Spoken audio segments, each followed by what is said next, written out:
how I destroyed demonic imps with superior military power.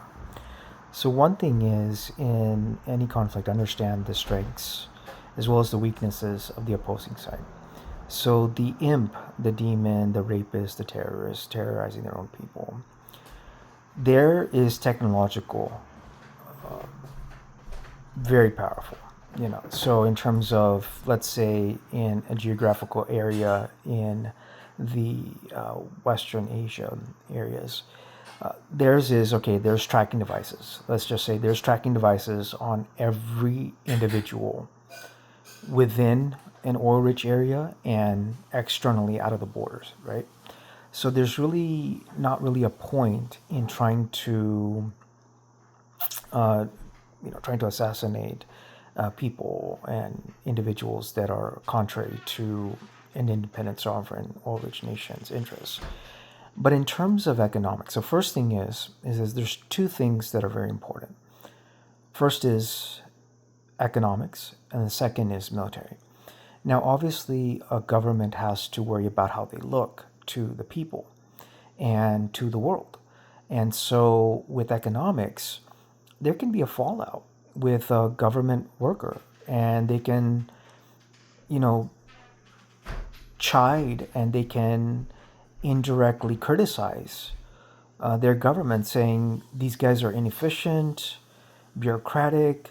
I'm going to go into the private sector. They go into the private sector, secretly maintaining government contacts, but they go into the private sector and they're from a rich family and they source food items and they source pharmaceutical drugs from India, from China, from Russia, from friendly nations, from other self-respecting nations that haven't hijacked their own people.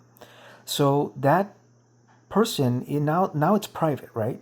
So now the government in West Asia doesn't have to worry about how they look, because now you have private citizens that have resigned from the government in a public fallout that is not hammy and not over showy or anything like that, not Hollywood, and not beggar Hollywood, right?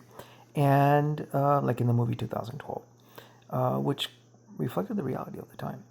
And so, the government worker can resign softly and mildly criticize their government that they used to work at, and then being from a rich family, they can source food, they can source pharmaceutical drugs, they can source all kinds of things import them, and they can have friends within the oil business, right?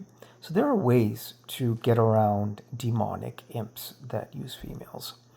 Another way is to make sure that the internal strength is there, right?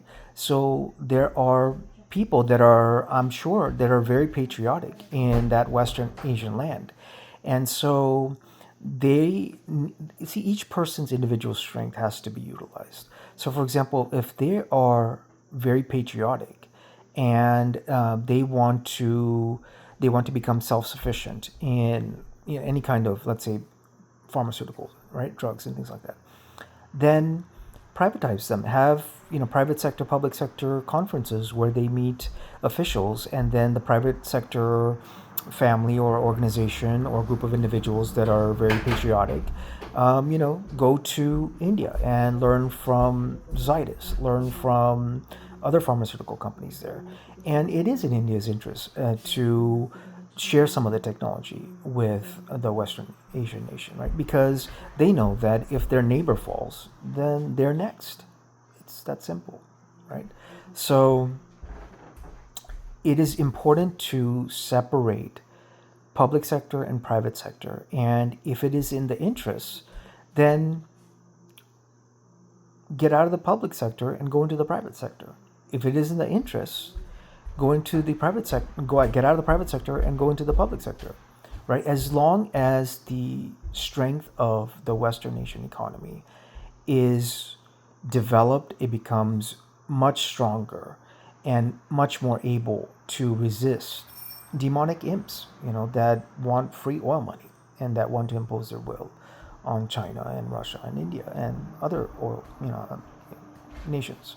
And so dependent nations or oil-rich nations, or basically any nation that says no to everything that they try to impose their will on, these demons that use females. So another thing is military, right? There has to be very real capability in terms of, like, forget all the bluffs.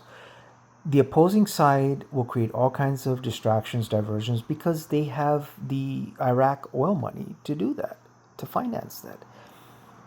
A Western Asian nation that is self-respecting and doesn't hijack its own people don't need to waste time bluffing. Work, have a laser focus on strengthening internally and externally as well, because, and especially internally. Okay, so there has to be counterintelligence, there has to be counter espionage, and don't waste too much time in bluffing, because the West Asian nations people need to worry about every day becoming stronger and stronger, so that they are not finding themselves in the position that their neighbor was in, which was basically they were raped, or coalition of the willing gang raped. And so it is very important. It is relevant even today. It is, there are imps, there are demons that will try to shift the focus away from their demonic, imperialist, deadly to the world ambitions, and they need to die, hopefully soon, for the betterment of the world. I think if they don't pay the price of the debt of killing millions of Iraqis and stealing their oil, then their children and grandchildren will. They will. It's just a universal law of justice.